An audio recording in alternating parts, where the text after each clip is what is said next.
Tanse and Rachel are here to discuss the new Urban Ag Initiative at NRCS.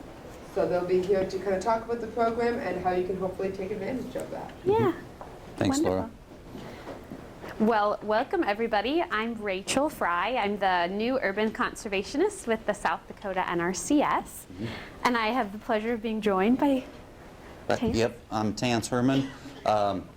Some of you know me from my time in my career as the district conservationist for NRCS here in Sturgis for Southern Meade County, but almost 2 years ago I accepted also a new position like Rachel. NRCS is branching out or growing the staff base a little bit, and now I serve as the state grazing lands soil health specialist. Grazing lands is in the title because that's where the emphasis is at, but it's not exclusive. There is another soil health specialist some of you know well is Kent Vlieger, who works in our state office, and kind of by design, or maybe better said, divine intervention, I applied and accepted the role this far west because I live just over that hill, and he's there covering kind of the eastern half. I take the western half. There's a little bit more grazing here, a little bit more cropping over there, so it's been a good marriage for the two positions. Mm-hmm. But And today we're going to give you the best of both worlds. I'm going to talk a little bit about the urban initiative that's going on with USDA, and then Tanse will be able to take it over and get a little bit more technical on some of the work that we do in the agency. So by a show of hands, who is familiar with NRCS? Very nice. Almost everybody. So for those who aren't, this is kind of the organizational chart of USDA. There are a handful of different agencies and organizations, and NRCS is down here at the bottom. We're the Natural Resources Conservation Service, and we're often lumped together with FSA, who is your Farm Service Agency, and the Risk Management RMA, Risk Management Agency. So Farm Service Agency is focusing on farm loans and emergency programs, where RMA is going to be more of your crop insurance. And then with NRCS, we're going to be focusing on conservation and more production agriculture. So very briefly, what NRCS is, we're creating a sustainable agriculture future. We're in the business of conservation, so we want to work with our producers in a way that we can sustain their production and sustain their land as well. We have offices in over 99% of our counties worldwide, or not worldwide, nationwide, although we do have offices in Hawaii, Alaska, Guam, Puerto Rico, etc. And I say 99 because there are some counties that are serviced by one office. So for example, Brule and Buffalo are serviced out of one office in Chamberlain. So we have expertise all across agriculture matters, from soil health, as Tanse has talked about, to soil scientists, to urban conservationists like myself. And if we don't know the answer to your question, we normally have a connection of somebody who does. And what we're most known for in the NRCS is going to be our cost share programs. So we are now a really big line item for Congress. We work off of taxpayer dollars that are allotted for conservation work. And we are able to give that money back to our producers through financial cost share. Typically, our cost share ranges from 75% to upwards of 95%, depending on who you are. Our beginning farmers and our tribal entities typically will have higher cost share rates just because of the need that's recognized with those communities. So to briefly talk about our cost share, our biggest one is going to be EQIP, the Environmental Quality Incentives Program. I like to say, if you're building a house, you have to build your foundation first. And EQIP is that foundational program. That's going to be things like structure and construction for your farm, putting in your infrastructure. So let's say you have a 100-acre field, you want to cross-fence that. NRCS can help pay for that cross-fencing. But now you have a water issue. Well, NRCS can pay for the pipeline.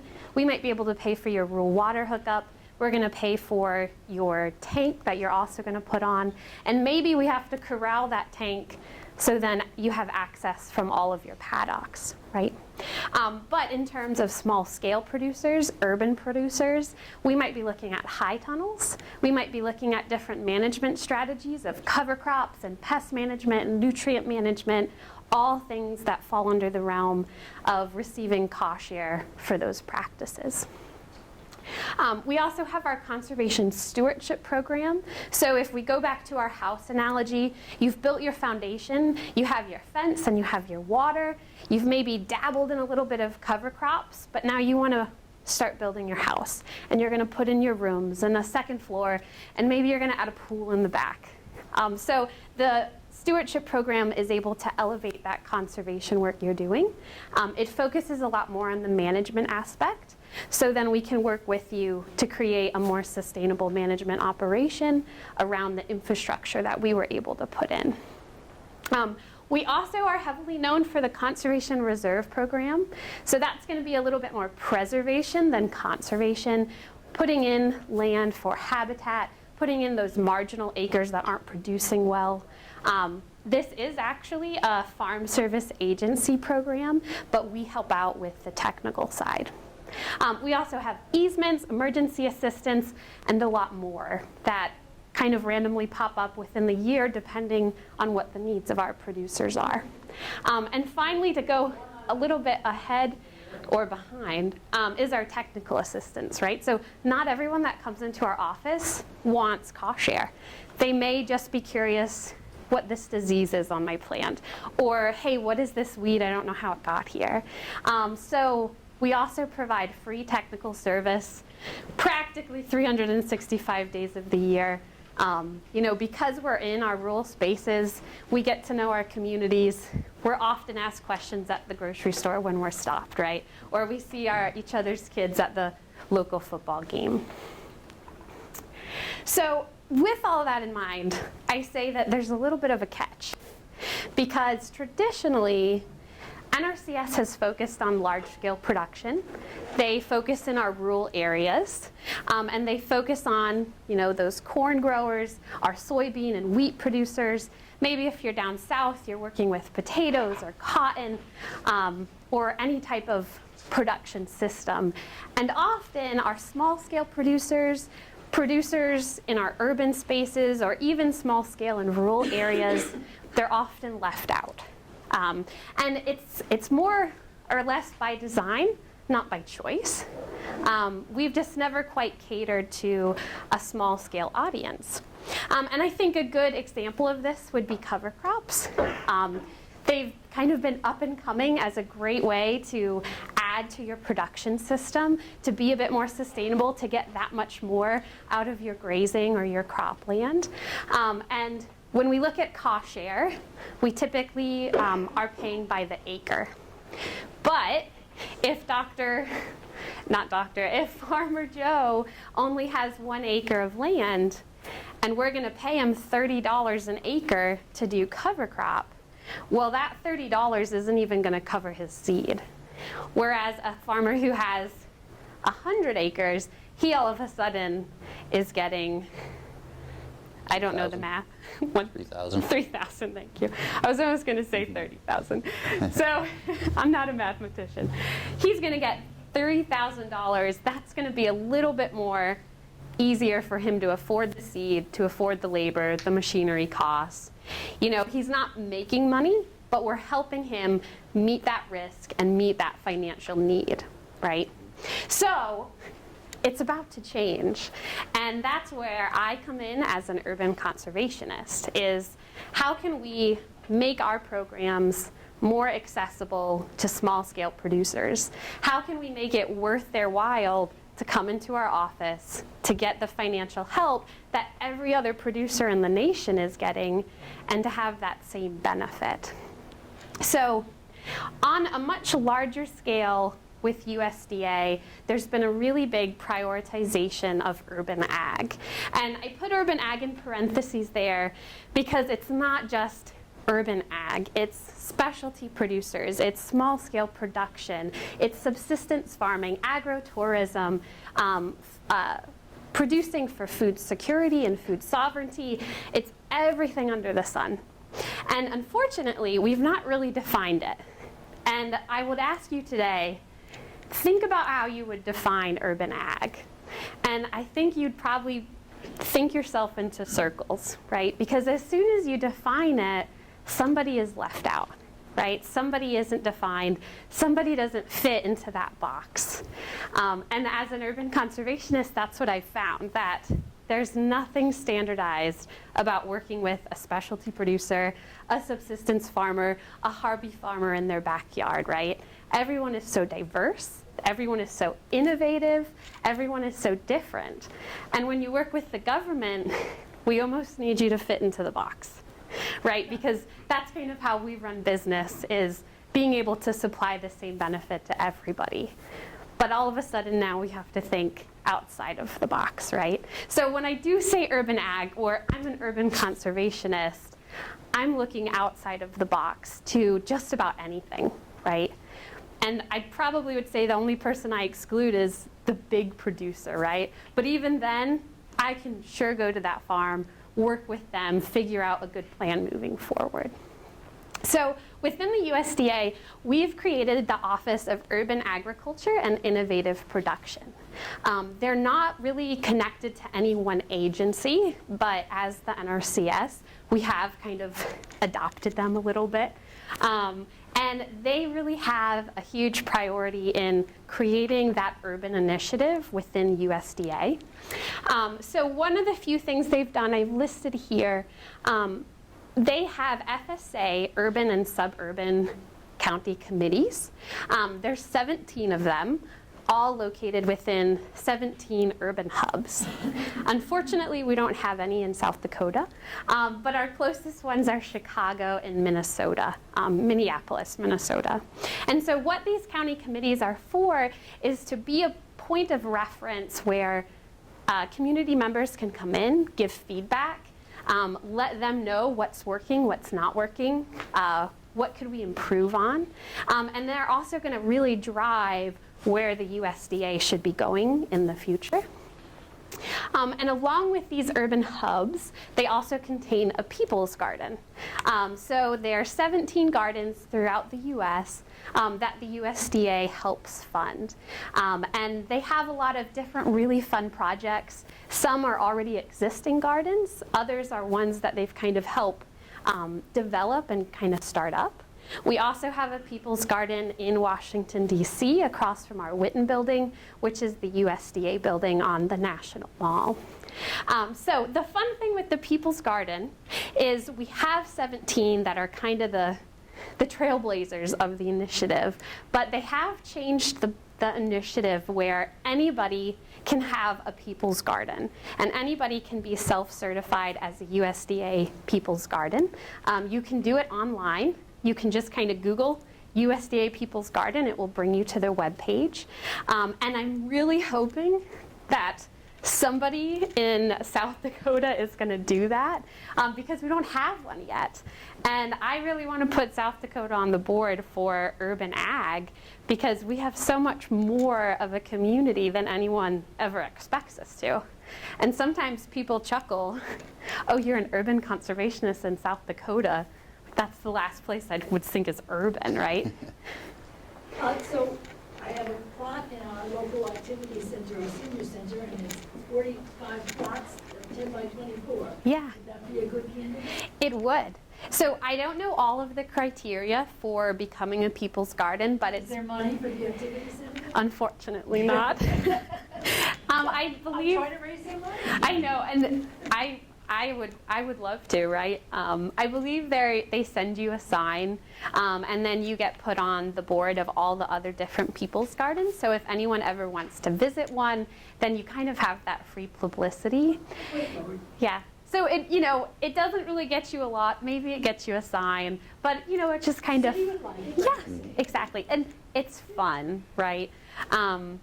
But the criteria mainly follows the criteria of the People's Garden Initiative is creating the community, creating a space for people to gather that's sustainable, that's practicing good agriculture practices, growing food, etc. So they don't get too specialized with it.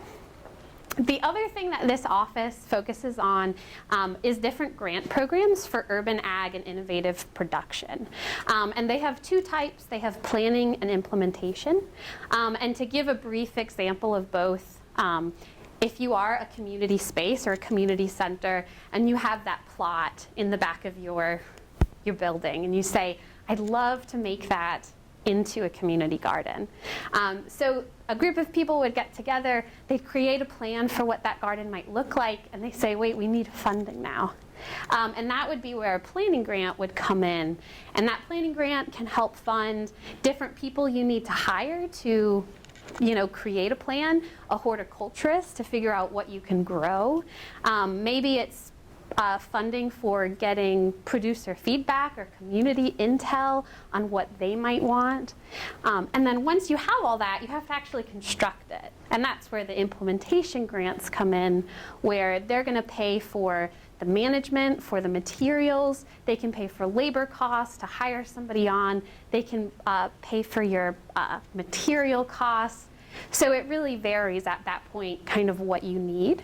And these have been in circulation for just a couple of years, but they've been funding projects nationwide that range from churches who are looking to start a community garden, to schools also looking to do something more science-based to teach kids about growing, to even governments and tribal entities that are looking to create a change in their communities. They also have composting and food waste reduction agreements.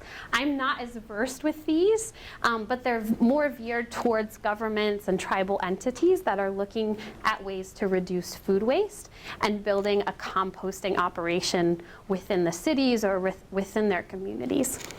And then finally, about the grants, the UAIP, Urban Ag and Innovative Production Grants. Just this month, they awarded $14.2 million towards those grants.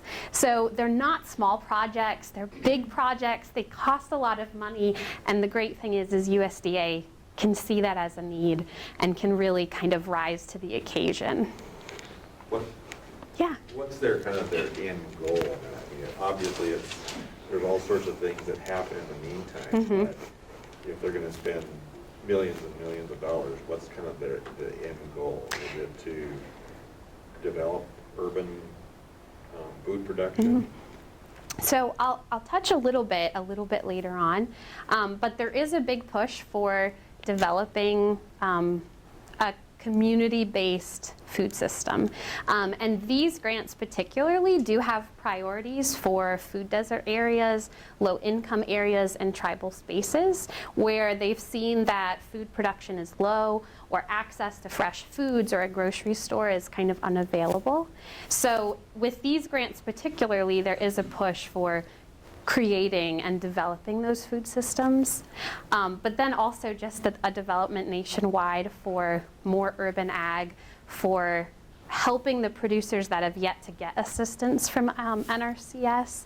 So there's a few different ones, but I would say overall, creating and developing an urban ag initiative. Another potential thought, I don't know if this is the reason, because that's well above my pay grade, but where are cities and towns built? Usually on some of the most fertile soils that we have. And now we have houses instead of productive farmland. This is a way to return some of those square feet, granted, instead of acres, but at least we're getting something as far as food production back on what historically has been the most productive land in our nation. Yeah, and green spaces, they've been proven to create better happiness, to reduce crime rates, to make cities just more likable to be in. So I think there's so much that goes on that we really don't quite know on kind of the social level as well that's really uplifting communities. This might fit that Stevens mentality that we were talking about, potentially. So a few other different aspects, and I'll jump around here a little bit. Farm Service Agency, just like NRCS, we've always catered to the large-scale producers, but we are starting to change with our eligibility. So when you come into NRCS and you want to look at what programs we have, you have to stop at FSA first. We connect you with a farm number that then connects you to your land, and it gets you into our system. And often when someone with 1 acre goes in there, FSA, NRCS, we're both guilty of like, oh, I don't know how to help you. Here's a book, right? Go read it. So now we're training our employees on how to better deal and understand the needs of small-scale producers. And now FSA, there's no minimum requirement for a land plot that can be signed up for programs. They also have micro farm loans as well. So if you are looking to start out and you are a smaller producer, you can still get the same type of assistance. There is also micro farm program insurance. Now, I don't do much with crop insurance, but it's a new program that they have within the risk management agency that puts everything onto one policy. So you're not just insuring one crop versus the other, you're insuring your whole production, your whole revenue, and this can also take account for aftermarket costs as well. So if the markets aren't going your way, that insurance does start to come and play a little bit there as well. There's the Farm to School program, and that is kind of its own beast, but it's an outlet for schools to create community gardens, to connect to local growers and provide education to cafeteria staff or to educators on why we want to eat local, why we want to have vegetables and fresh foods in our school systems. I also love to talk about the REAP program with rural development. REAP, Rural Energies for America program, is a 25% grant program to either increase efficiency on your farm or to add and develop sustainable energies, wind turbines, solar panels, etc. SARE also does some other loan programs for sustainable energies as well, as we kind of heard in a previous breakout session. So that's also available. And then the top two, conservation innovative grants and climate smart agriculture. So if anyone in this room is doing something super cool or super innovative and you would love to expand that, consider a conservation innovative grant. So these grants are geared towards developing an innovative conservation agriculture practice. And we will help fund you to expand, to develop, to research, to manage, and in return, we get to kind of learn from you. And I love to use composting as a great example, right? We have a composting facility practice that will pay you 75% cost share to implement, but we don't have a practice that you can use to get cost share for putting compost on your field or creating a compost tea or composting worms. And we need to know more information about it because there's a lack of education on our part on how to even use compost. And if you might be doing compost, we'll pay you to expand that, to experiment a little bit, to gain intel and then get back to us. And what we can do with that information is formulate it into a practice that we may be able to use in our future to pay other farmers to do a similar practice. So it's a great way that if we can't help you with something, you may say, I'm growing microgreens in my basement, and I'm gonna say, we just don't have anything for that. But hey, maybe an innovative grant is the road to go down, and we can learn from you how we can help you in the future. So in the past, a lot of just about all the NRCS program stuff was tied to soil, right? Mm-hmm. Where you're saying now that this shift is kind of away from that. It's more about the end product, the food production that you're getting, but it's like, what about hydroponics that never touch the soil? What about aquaponics that obviously never touch the soil? Mm-hmm. What about, indoor growing systems as well too? So I'm going to classify that in the so much more. So at the moment, NRCS does have a focus on growing in the soil. And I believe that USDA is soon to be expanding on that. We do have a new farm bill in our future, and I've heard at the national level that they will be adding in more assistance for hydroponics, aquaponics, rooftop gardening, containment, and controlled environment. I am not sure, but I think it's well in our future, because at the moment we don't have a lot that assists with that, and I believe that's going to be an issue for us. We also have a lack of knowledge in that sense. So I believe it's in that so much more. We don't have it yet, but it's coming.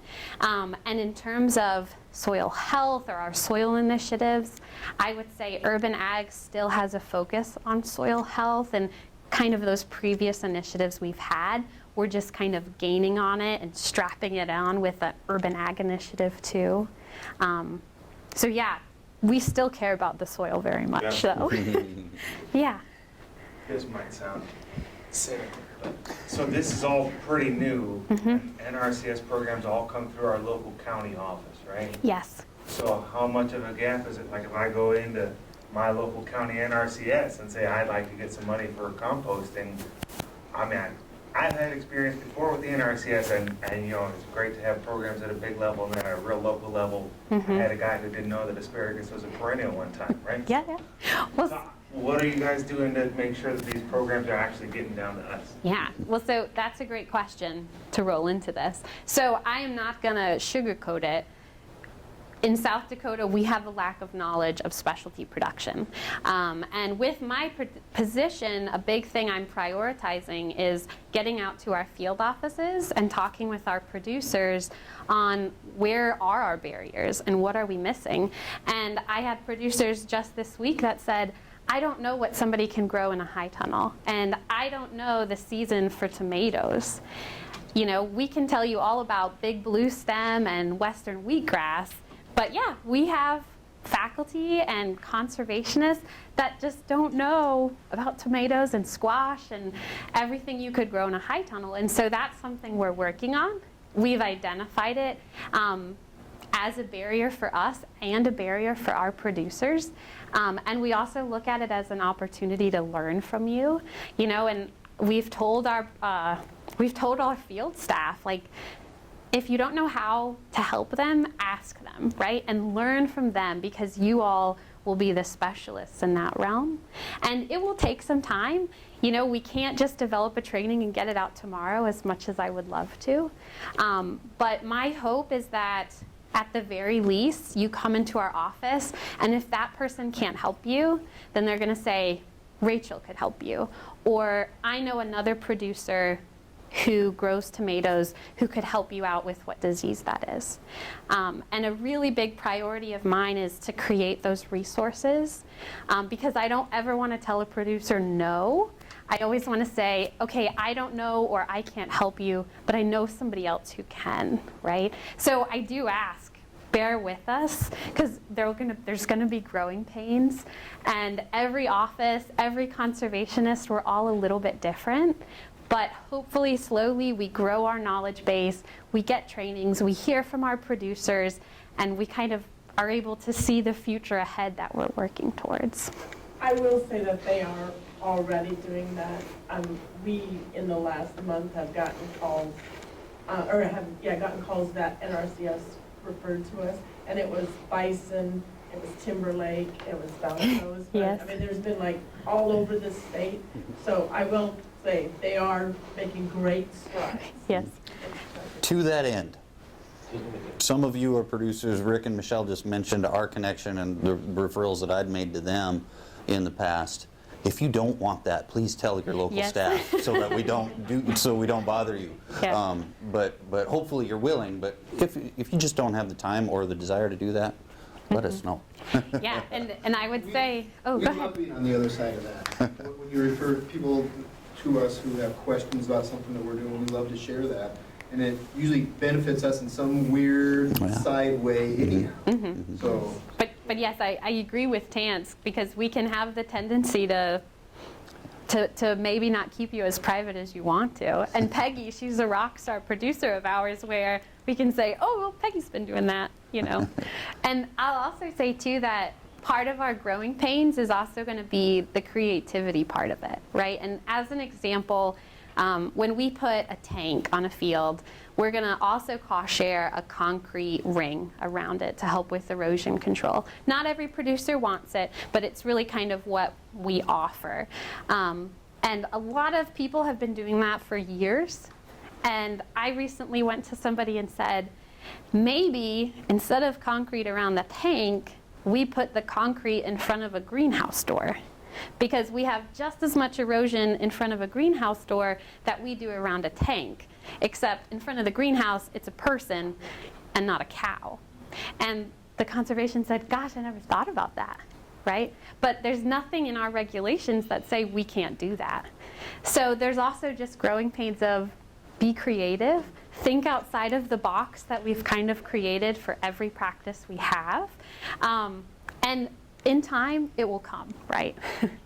So the other part of that is also partnerships and agreements. We recently got into a partnership with the Specialty Producers Association, and that's going to be huge. Not only are they going to help train our producers and connect us to a network of growers, there's also going to be some interaction with what producers need from us.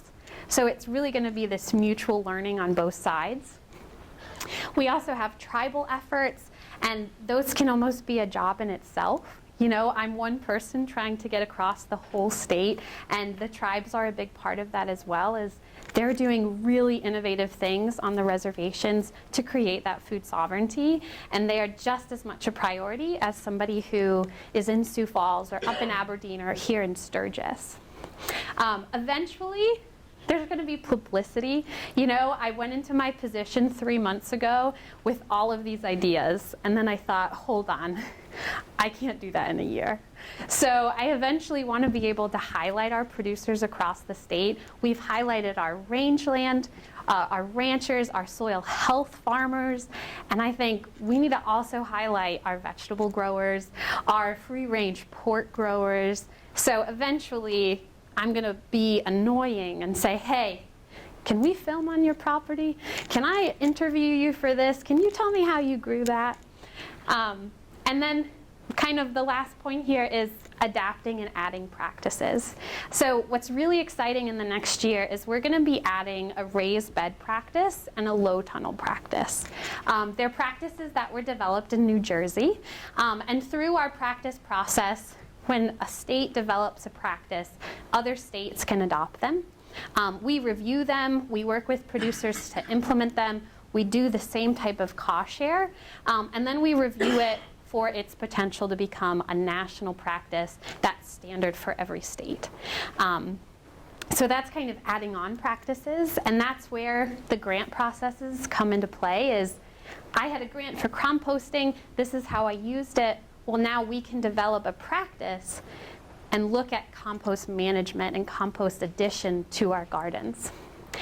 We're also adapting payment scenarios. So cover crops, we pay on the acre. 1 acre Farmer Joe just can't do that. But now we've recognized that instead of an acre payment, we're going to pay by the square footage. So now we're going to pay $30 per square footage. All of a sudden, cover crops is seeming like a much more beneficial addition to your farm on that 1 acre. And there's so much more, right? I've 3 months into my job. We're all going in a really great direction, and I think there's going to be really great things to come that even I don't even know what those are. So before I move it over to Tanse quick, I want to get a little fluffy, right? Because when I started my position, I just thought, why are we doing this now, right? Why didn't we do this 10 years ago? Why has there been such a big push? And from what I kind of found in my brief research is that local food movements, local initiatives, you know, doing a CSA, doing more subsistence farming, they're typically a result of a larger crisis that's going on. And a few examples of what we know best are victory gardens and war gardens. And the numbers are quite astonishing. In World War I, 528 million pounds of food were created on 5 million gardens. And in World War II, half of the country's produce was all homegrown. And some people say, well, you can't feed the world on organics, or you can't feed the world on vegetables. And maybe we can't feed the whole world, but we can do a lot of damage in our own state, in our own communities, of feeding the people around us. And then, of course, there's grassroots movements and civil rights movements in the 80s where food initiatives were huge. Beautification during the progressive era of, hey, this city has a lot of smog, let's make some green spaces, right? And so right now, the crisis we're dealing with, or we have dealt with, is COVID and climate change. It's food shortages from COVID. And it's also just an awareness of, I want to know where my food comes from. I want to know what's been put on it. I want to know the person who produced it, right?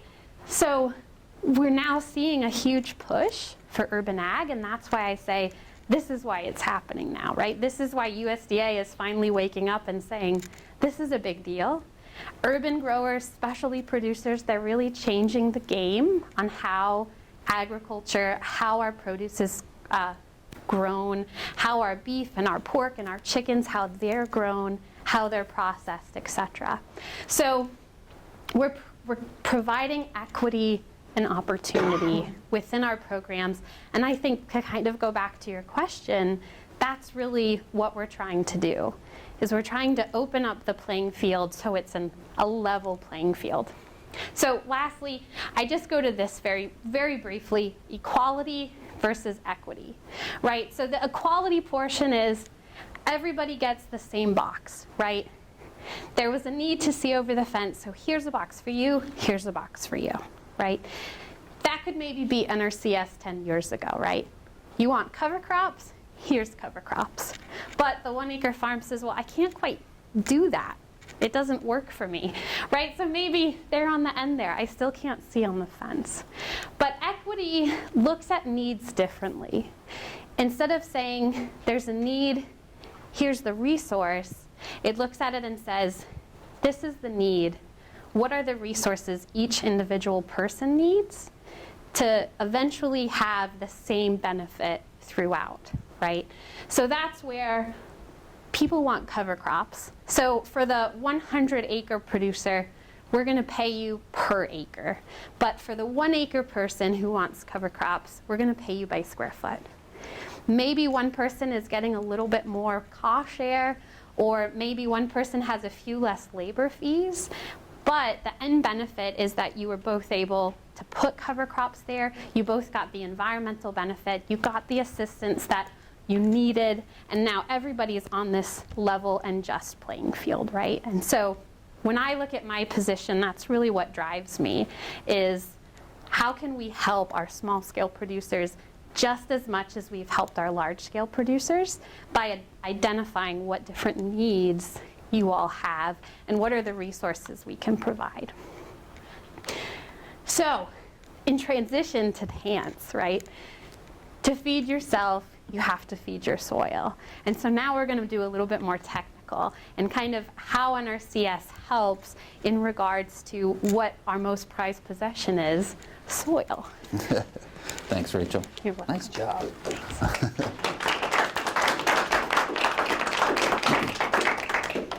I was a student for that as well, because I knew Rachel had the position, but we haven't gotten to work together at all yet. So that's pretty cool. Thanks. All right, yeah. So when we talk soil health, and that's been a topic at many of the breakout sessions these last couple of days, we have to make sure that we have the context right. And healthy rangelands, the way God made it, is the target, and therefore healthy rangeland is our blueprint. Yes, we have modified systems when we're cropping, whatever the crop is, but we take a look at, we'll throw some technical terms, functional and structural groups. Clear over on the left, as you're looking at that, is above ground. You can see the ground line there, Kentucky bluegrass, like your typical turf grass. And below that dark line is the rooting depth. Each of these graduations below that is rooting depth in feet of native rangeland plants.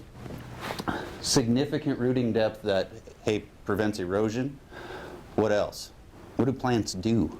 Aerate the soil. So aerate the soil, what, Rick? Moisture. Hold on to moisture, sequester carbon. Yeah. They take free stuff, sunlight, water, well, unless you're irrigating in a high tunnel or something like that, and carbon dioxide, and make it into food. It's one of the only organisms in the world that can produce its own food with almost nothing, no other input. And in return, that plant communicates with soil organisms. There's an entire ecosystem under our feet, and I know I'm preaching to the choir here because you're all inquisitive and probably know a lot more about this stuff than I do, to be truthfully honest, but the difference in rooting depth, we've got tap roots versus fibrous roots, we've got rhizomatous versus stoloniferous type plants, bunch grasses, and all kinds of other things going on. And I'll ask you to make an observation with this photo. Tell me if you see anything that looks a little bit funky. It's grassland, about 3 miles out of this town. Hard to see a lot of diversity there. Right, and maybe diversity is missing. There's a color change right at that fence line, or really close to it. Do you see it? Okay. In the foreground, it's tan, and as you go to the fence, it turns darker. That fence creates a long-term exclusion area. Where I'm standing taking this photo is fairly healthy native rangeland. It's a clay site. It's mostly western wheatgrass, green needlegrass, and if you're totally just into vegetable production and you don't know the value of those things, that's okay. What I'll point to then is the darker stuff. That's smooth brome. That's what our state has historically planted in road ditches for years and years and years. It thrives, along with Kentucky bluegrass and crested wheatgrass, in areas that receive no stimulation. That has excluded livestock for decades. And the line stops at the fence. Looking at it from the fence line, you can see it very stark. On the left was very lightly grazed this season just before I took this picture. On the right, your long-term exclusion. And the species change is just right there at the fence, because livestock stimulate plants. And when a plant gets stimulated above ground, something happens below ground too, right? And we might have an initial kind of a shock factor, you know, when we harvest our plants, like, oh, the roots shrink up a little bit, but then, depending on the plant, there's this need to reproduce. I have to reproduce seed or grow more root if I'm a rhizomatous plant, to try to proliferate. So I just pointed that out because when we think about healthy rangelands and the soil health principles, diversity is key, like Rick mentioned, but also disturbance is key. The right amount of disturbance. And that's true in our what we might call agricultural or cropland type soils at whatever scale. Sean, I'm sorry I didn't warn you. This is an example of how we'll use you without knowing. Lucky for me, he's a voice for soil health and a Soil Health Coalition board member. So here we're in a field that's not Sean's, but we were looking together at a very degraded, typical conventional small grain farm in western South Dakota that uses tillage, low diversity, probably even some fallow in the not too distant past. Sean can verify, he's nodding his head yes. But wherever we start, this is the message of hope, wherever we start, your soil will respond. I talked a little bit about that stimulation, but I didn't say the word root exudates. And grassy plants are much better at doing this than broadleaf plants. But how plants feed soils is through the root exudates. We harvest the sunlight, the carbon dioxide, and the water, and the nutrients in the soil, send it downward from green leaves to the roots. And right next to the roots, the root hairs, the stuff that we can't even see with our naked eye, we have a zone called the rhizosphere. That's the most biologically rich place in the soil, is right next to a plant root. And different plants communicate with different biology in different ways. But the point is that when we start to see soil sticking to roots like that soil was dry when we were there, that means soil aggregation is happening. We're beginning to build pore space through those various sized aggregates, all of a sudden we have a higher water infiltration rate, meaning we can take more rain more quickly, and we can hold on to more of it for longer, over time raising our organic matter percentage. We can't have big, stable soil aggregates in a highly disturbed system through tillage, over harvest if we're looking at a hayfield, or overgrazing if we're talking about a grazing system. Moldboard plowing. I took this picture this fall. This is not the picture of health or us helping our soil feed us. Can it work? Have generations of farmers and ranchers in South Dakota and throughout the world made tillage work? Yes. Have civilizations collapsed because of too much of this? Yes. Since biblical times. So what we're trying to urge when we're talking about soil health is a conscious thought process and plan about what does the soil need. Most of the time it's not intense disturbance. It can be occasionally for a very limited area. I saw some of the stuff that Dr. Christine and Rhoda presented yesterday, and that produce responded much better with some tillage than it did with zero tillage. So I'm not going to tell you what to do because you're the experts, but be conscious about what might be happening to the soil environment when you do those things. In a grazing scenario, if you can see manure, and you can see different colors of manure out there, and that's not from different animal classes, that's the really gray stuff is at least 2 years, maybe 3 years old. The darker is fresh from this season. That's historically overgrazed rangeland that, if you're not terribly familiar with that ecosystem, year over year over year, if we graze at the same time, at that degree of utilization, we begin to drive that plant community to something less productive, usually less desirable as far as palatability for livestock. We're often shifting out certain plant species and replacing them with sod formers that have, if you went back to one of those very first slides, very shallow root depths. Then we enhance water runoff, decrease infiltration, and we've essentially created our own drought. Some of this lack of nutrient cycling from that fertility that's placed by our livestock might be used, or might be attributed to certain pesticide use, because maybe we don't have dung beetles present there because they use a boron that is lethal, or at least disrupts the life cycle of those dung beetles. That their job is to A, consume it, live in it, and some of them take it into the soil. I think one or more of you might know, but I think in South Dakota we have 16 or 17 different species of dung beetles. But they're not on every ranch, because a lot of ranches have a long history of using insecticides that will keep them from coming. The great thing is when they stop using those products, they find their way back. Interesting piece of property I was on just this fall. On the left, as you're looking at it, you can see us, we're like walking down this line. It's almost like a section line fenced off. It's not what the case is. Survey says, well, the fence is in the wrong spot. So on our right is where the fence has historically been. Up ahead of us by the pickups and to the left is where the new fence is. Very different management occurring on those two places. You can see all the way down to the heels of our boots how short that grass is where we're standing. But just to the right of that existing, long-term existing fence is very long history, well-managed stuff that was 15 inches high, really easily. It kind of, even though we're in drought conditions, it was pretty average production for that rancher. So when we think about and ask ourselves the question, what does the soil need? Varying degrees of disturbance, varying times of grazing use.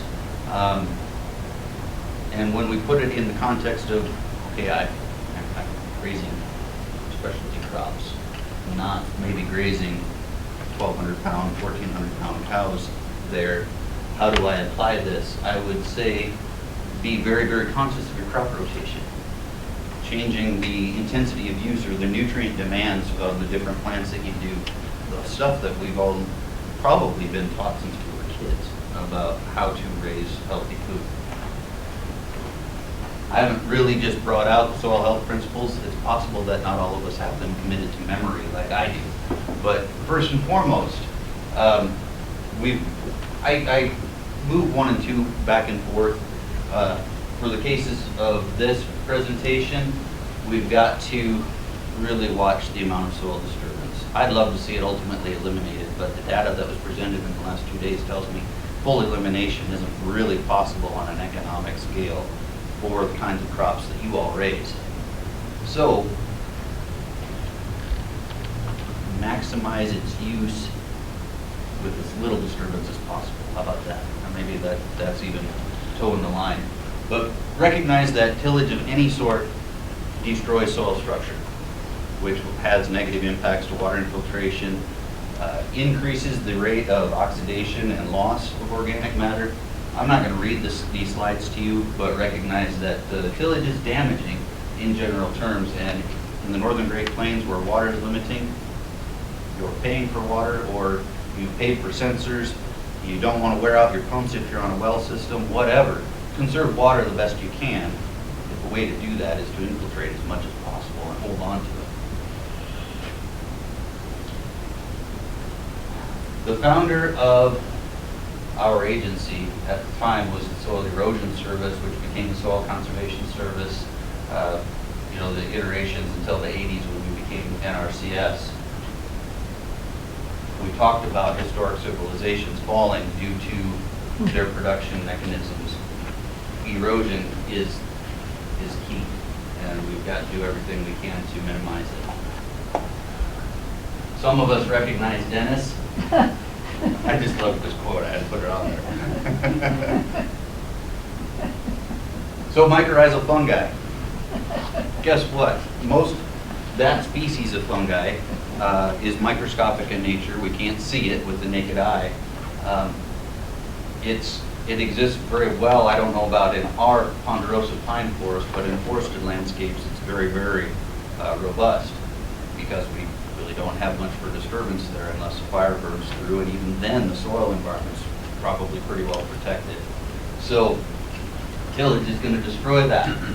When we really are conscious about the amount of disturbance that we offer our soils, and that can come in the form of compaction, tillage, overuse of inputs on both fertility as well as pesticide use. I'll move on because we're almost out of time. We're going to find out what my alarm clock sounds like in a second. Number 2, we've got to keep that soil covered. We can't do it with tillage generally unless we're adding it back in. You're all probably very good at that through the use of mulches, composts, and whatnot. But we can really enhance the use of this in our cover crops. Sean talked about yesterday the value of a living root in the soil for as much of the year as possible. I see that as an opportunity for all of you right now. Unless you're in a greenhouse setting, not a high tunnel, but in a greenhouse setting, maybe even with artificial heat, you're not growing anything right now, are you? Except for maybe whatever volunteer weeds came. This is the time when you might be able to incorporate some of those cover crops and put that living root in the soil to keep those soil organisms and all that biology alive. Because the soil is a living ecosystem. And if you and I went without food for 3 months, how would we be doing? Probably pretty poor, right? Same way. So that soil, that picture when you hold the soil for the plant, the soil plan, that was in December. Yeah, that's right. That was a living root in December in heavily tilled ground. So doing something all the time, but being, living roots. Thank you, Sean. So, keeping the soil covered, also, where does the weed grow? Usually? Bare ground. Bare soil, right. So we're going to help ourselves there a little bit, and Christine and Rhoda talked a little bit about their experience with the weeds, coupled with the challenging moisture situation on their trials this year. Thought it was actually pretty interesting, but they showed us that where the cover crops did well, or that living mulch actually in that context did well, the weed suppression was adequate. until those crops drought it out.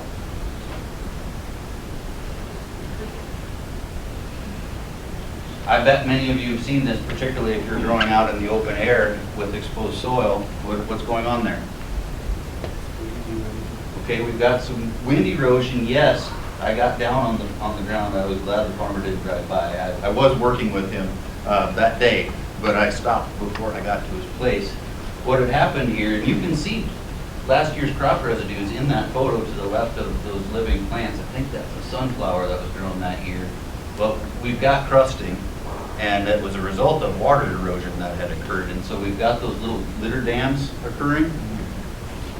He uses tillage. None of that residue, that armor that we like to call it, was anchored, and therefore it just freely flowed away. Then we got this water flow pattern and crusted the soil, which inhibited the germination of his cash crop. All negative things, right? And it happened on, I think that field was like 400 acres, you know? That's why our agency exists, is that I want to reach that guy and say, you can do some things to really lessen the impacts like this. Instead, okay, whoops, I don't know if I can do that now. I shouldn't. Yeah.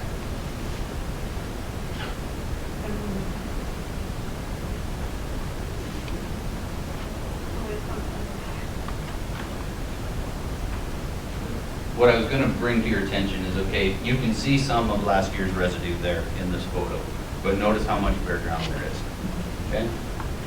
Now recognize how much bare ground there is outside of the excavated hole. Full soil coverage. That ought to be the goal in diverse cropping systems, where you can make it work.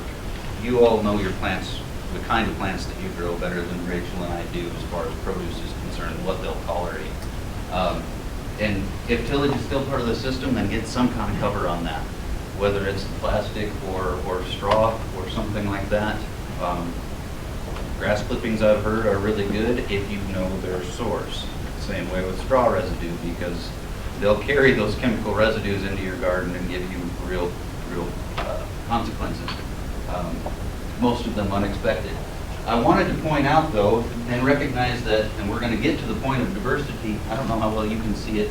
I was hoping that we'd be in the theater when I gave this presentation for that great big screen. But you can see the nodules on that soybean plant where we've dug out that hole. And, you know, a legume feeding soil again in another way, offering that nitrogen source to the next cash crop.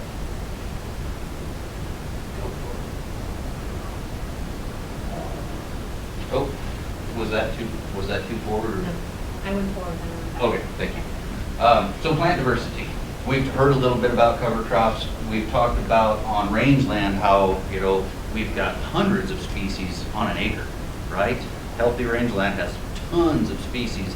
Some of them are only present for a couple of weeks of the year, and then you can't find them anymore because they break off, they blow away, or something consumes them because they're that desirable. Something might not even be your livestock. It could be a bird. It could be deer, antelope, whatever you might have there. So monocultures are bad. Huge diversity is generally good because we get these positive effects. That also occurs with our soil biology when we feed the soil with diversity above ground. And then we get these predator-prey relationships, and some of the pests that you might be controlling for right now, I have to hurry up, maybe won't be an issue if you can withdraw or reduce the amount of product that you're putting on there, because yes, you're killing the target organism with your pesticide, whatever it is, fungus, insect, what have you, but you probably are also killing the predator animal that might take care of that pest. So you're all here, you're gaining more education. I'm encouraging you, keep doing that, keep showing up at stuff like this, keep building community like you are. I must have turned it off or the battery went dead or something, so go ahead. So diversity can be represented in something as simple as these cover crops. I'll point your attention to the amount of residue that's covering the soil surface in addition to the diversity that's represented in that photo, and we'll move on. Living roots, kind of already talked about that. Sean mentioned, hey, December photo with soil sticking to it. Here again, think about the diversity of the crops that you are growing as well as what you're doing in the non-cropping periods to feed your soil. Not every plant has roots that deep. That was a photo from the tallgrass prairie. We might not reach that level here this far in western South Dakota, but guess what? One of those first slides, big blue stem, that maybe in western South Dakota will maybe top out around here unless it's a great year like 2019 was. But in eastern South Dakota, that stuff gets 10, 12 foot above ground and it reaches 15 plus feet below ground with its roots. Just think about that diversity and that living root. Recognize that everything is circular in nature. The carbon cycle, like is depicted here, as is the water cycle, the nitrogen cycle, all of it, water cycle, it all fits. And where humans intervene and mess it up, that's when our issues start. Another photo of big blue stem, excavated pit just a couple of weeks ago. Left is just the soil pit. You can see how cobbly that soil is. It's just down by Tilford. But look at the soil sticking to the roots on the right. That soil aggregation and a picture of healthy functioning soil that can take water like you can't believe. Okay, moving on. And finally, livestock. I recognize in most of your situations that you're probably not going to put 1,500-pound cows in your gardens for understandable reasons. Maybe, but maybe not.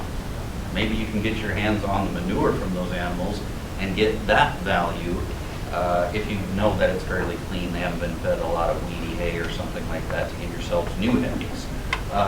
For the fertility side of things, but what you're still missing then is the animal and living plant interaction and the biology that's present in saliva. Maybe goats, or sheep, or chickens, or pigs, or honeybees, or even earthworms.